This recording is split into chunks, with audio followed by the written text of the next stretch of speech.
I got some 5/8 inch all thread and some 5/8 inch solid rod. Okay, and they basically go right nicely through the center of these Harbor Freight. Okay, and I'm going to drill the hole so that the axle is a 1/2 inch lower, so that when these go on, it lifts the leg up about a 1/2 inch. Now in the shop here, that's fine, because this thing, the floor is angled, got a tilt to it, so I could actually leave it that way. But once I let the air out of the tires, then the legs will sit down and I'll have full stability back. So here we go.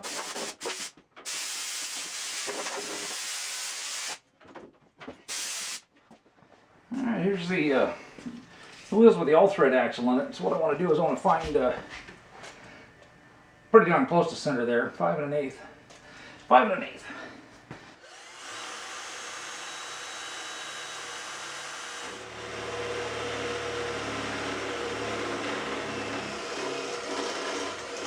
This is just a Harbor Freight step drill. 5/8 is third one from the end.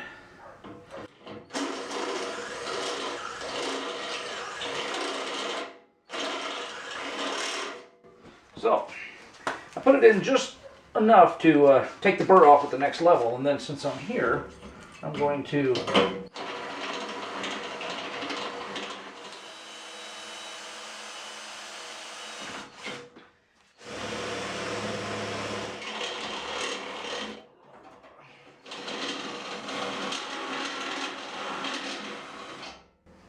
I'm just walking around there a little bit lightly to get that cut off. All right, took a measurement of the Sandblast cabinet, and we're looking at 22 5/8 to the outside edges of the L brackets. Okay, these nuts are 1/2 inch each, so I need to allow enough room for one on each side outside of the thing. So I need 23 5/8 instead of 22 5/8. And actually, I'm going to be putting a washer in. It's not quite 1/8 of an inch. We're going to factor 1/8 of an inch. So let's add another 1/4 inch to that mark.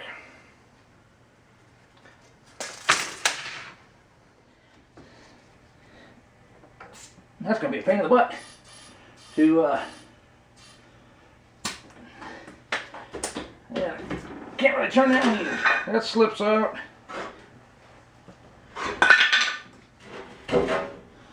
All right, they're about a good inch off the ground. Oh yeah, see, oh that's more than sturdy enough, even with the tire fully inflated.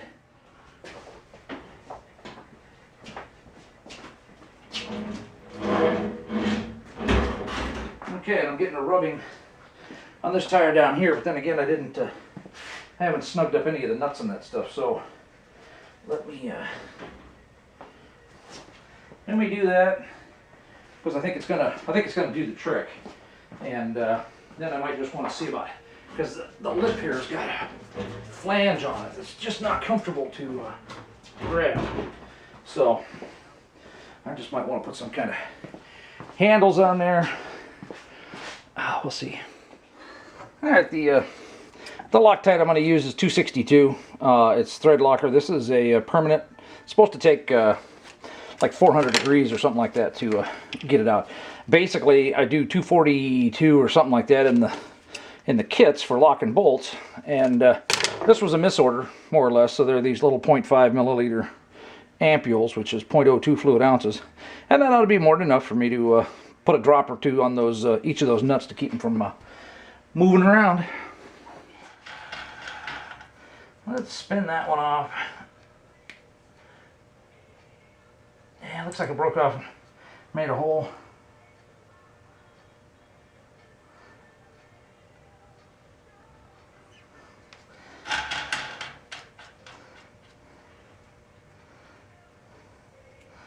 That ought to work. Oh.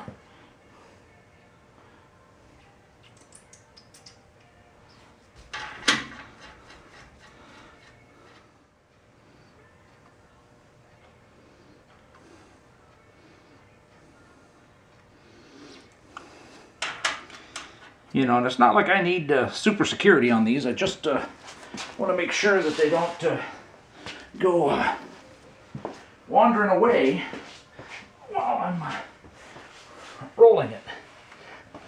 So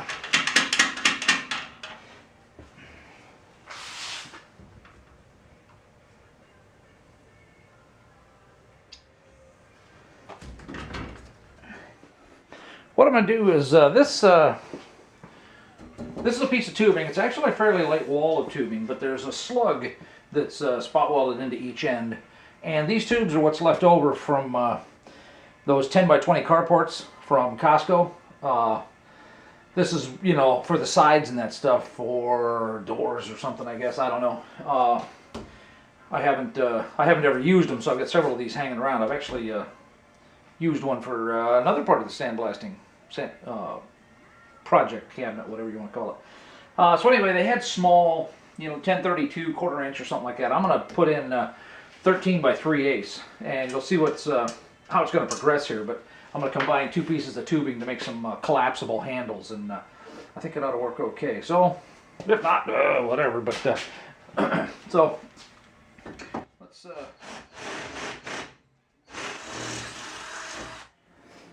Let's see if I can do this without getting blocking the picture too much. So I've shown this before. This is an Irwin tap adapter, you know, to hook up to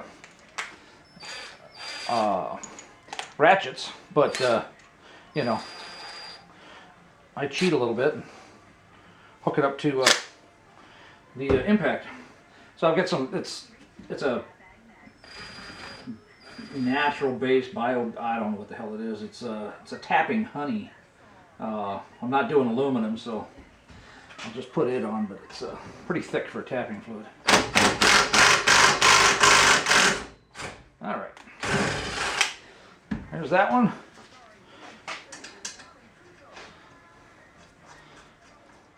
So we'll see how this works.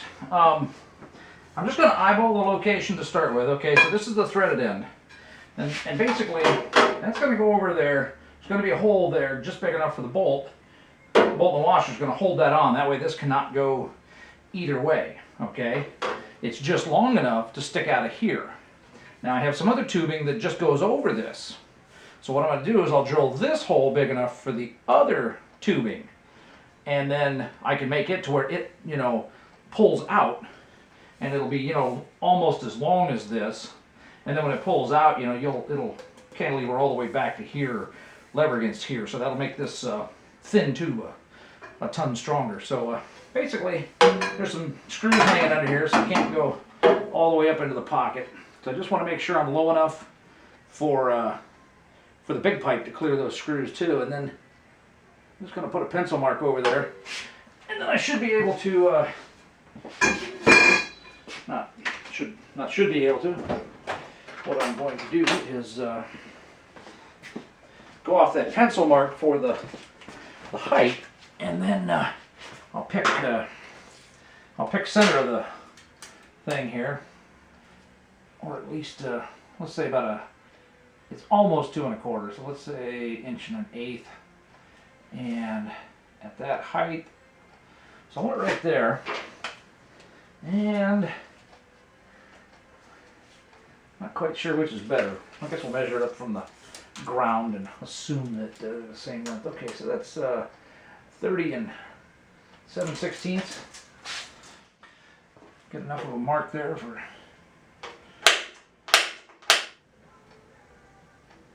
These are going to take some big holes. And I just might have to do them with a hole saw. I've got to see what I've got. I don't think I have a step drill that goes big enough. Well, as it turns out, I do have a step drill big enough. This isn't it. I'm just going to use it to, get it started.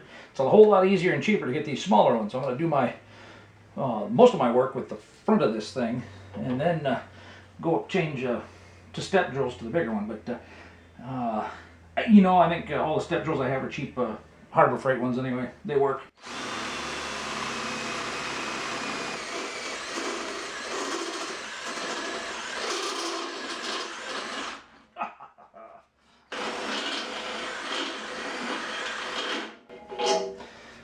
It looks like the biggest step on here is just about right, so that's what we're gonna go with.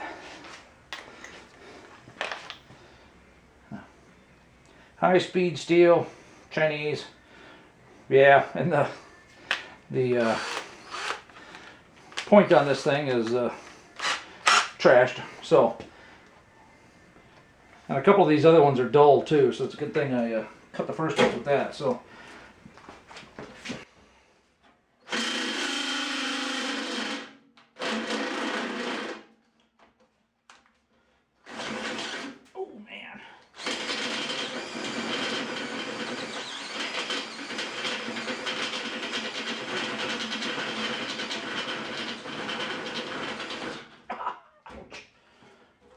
Holes that might have been easier.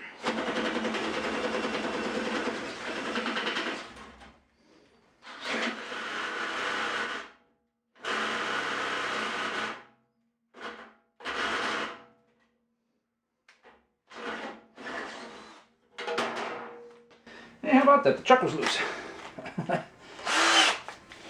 There we go, perfect. So, I'll cut it down to where it's shorter, so that way when it's stowed, it doesn't stick out and get in the way of you know, putting stuff in and out of here. So, okay, we'll drill the other one. Man, I don't think you need to watch me get abused for that one. Good excuse to go buy more cutting blades for it. I was doing something the other day, helping a friend on a project, and we were doing some face milling and broke one of the cutters in the face mill, and she was all upset. And I was like, man, that's awesome. Gives me an excuse to upgrade now. So I spent a couple $100 and put indexable, you know, inserts in. So I had to buy 4 sets of cutters, handles and that stuff. So, oh, this is dull enough now that I think I'm just going to go get a file and knock that off, or a carbide burr, one of the two.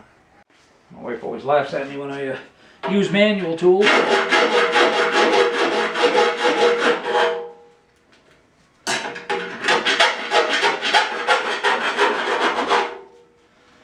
I could get out a die grinder and a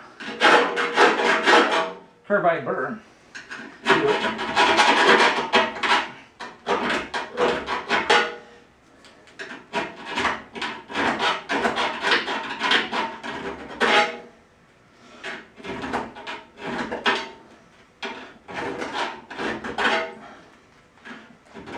Oh man, probably should.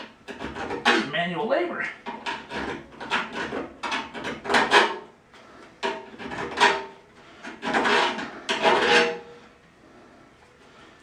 Alright, there we go. Okay, now for cutting the big tubes. Okay, so maybe it'll make a little bit more sense now. Let's put the tube in.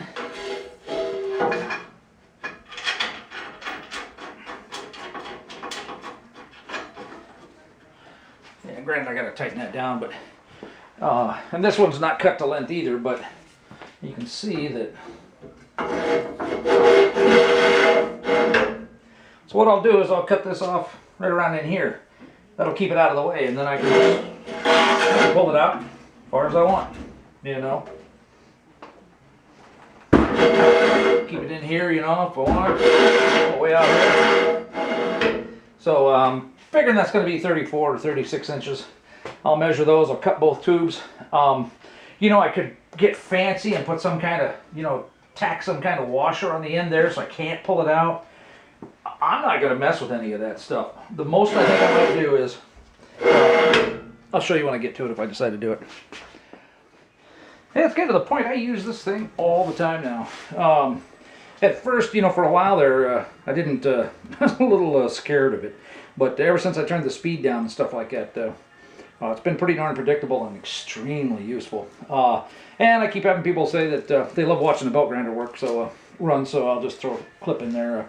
Basically what I'm doing is the end that is going to be the handle, and I'm going to round that off a lot more. The other end I'm just going to deburr. And so I get 2 cracks at it.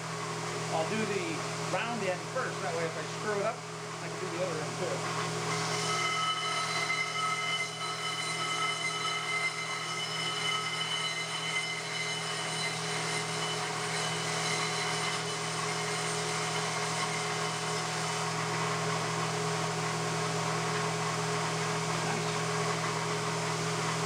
Just fine. I don't know if you can see it well enough. I don't have it zoomed in very good, but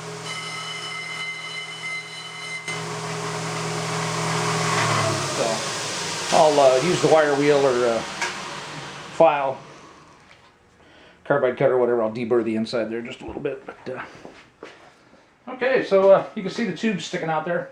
I'm going to put these in pretty much for the last time, I think.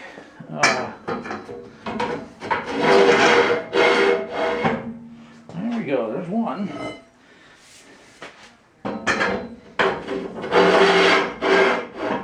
Alright, how about that? Stowable handles. That's nice. Okay, so I'm going to do one other thing here. I'll probably take them out and do it with the bandsaw and that stuff, but I'm just going to do this with the cutoff wheel, and let's see if it works.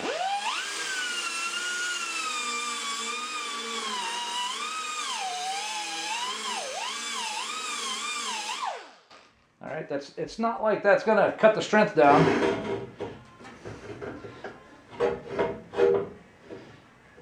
Yeah, bandsaw would have been a little too narrow, so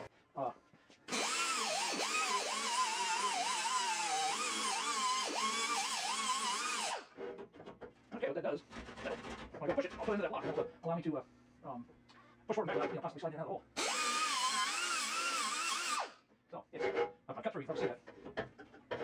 Which isn't hurt anything, and the other one sticks out like here, so it's not like that.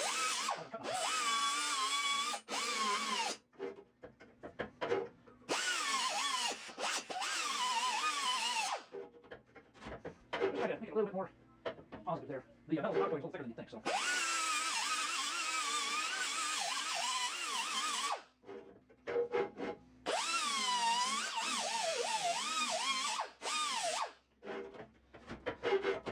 That'll work. Okay, I'm gonna do it again. All right, let me double check that again. Oh, I wish there was a blinky light on the front of the camera that told me whether it was recording or not, because I just did a couple of minutes there and realized it didn't record. Okay, so basically, the wheels down there, I may at some point slot the hole I made up so that this thing will drop down and be just a little bit more level. I've got to kind of stand at it and see where it sits on the arm. You know, if it's higher than is comfortable for me, then I'll do that, but otherwise I may not mess with it at all. I've got the other tubes bolted down at the other end there. You can see these are stowed. There's about an inch sticking out there. That works out real nice. I can pull them out, you know, find the notch, turn the notch up, lock it in, and you know, so that the notch certainly works good. There's no way I'm going to hurt this thing, you know. And actually, I can use the handles now for knocking the abrasive down, which will be pretty nice. And I think I figured out how to attach the tarp to this thing without the duct tape and that stuff. So I'll probably play with that a little bit later. All right. Figured I'll shoot some with the new camera. Basically what I'm doing, I need to drill a bunch of holes in here in these strips, and it turns out that that is the right width. I need these to be off-center though. So right about there, okay? And it's real loose. We'll see what's going on here with them in a little bit, but you know, I can just come down on my they're roughly 3 inches apart, and this will keep me chips. This will keep them pretty well spaced from the side right where I want. All right, they pushed a pretty good burr on the backside there, So we'll just take a countersink and knock it down.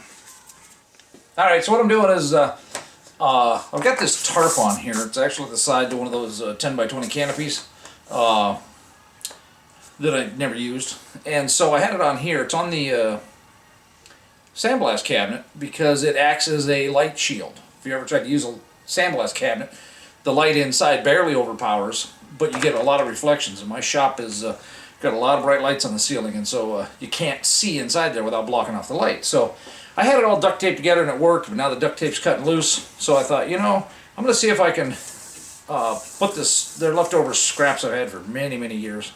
I'm going to see if I can sandwich it down, and then it'll hold it, and then I can basically cut off the excess and stuff like that and get rid of the duct tape. So I'm not sure how well it'll hold it down. We'll see. Now these are just lath screws, 1/2 inch, 9/16, something like that. They've just got a really, really sharp point on them.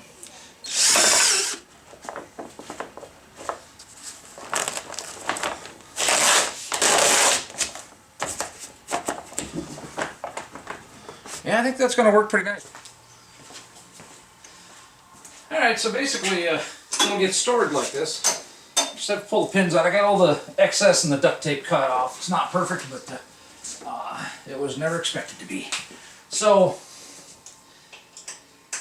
there's actually a couple different positions. This is tall enough for me.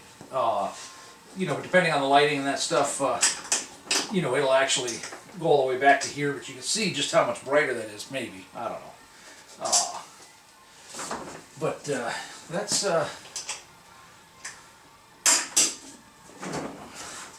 I think the strips and the screws and that stuff, I did the front here as well. I think they're going to hold it real well, actually.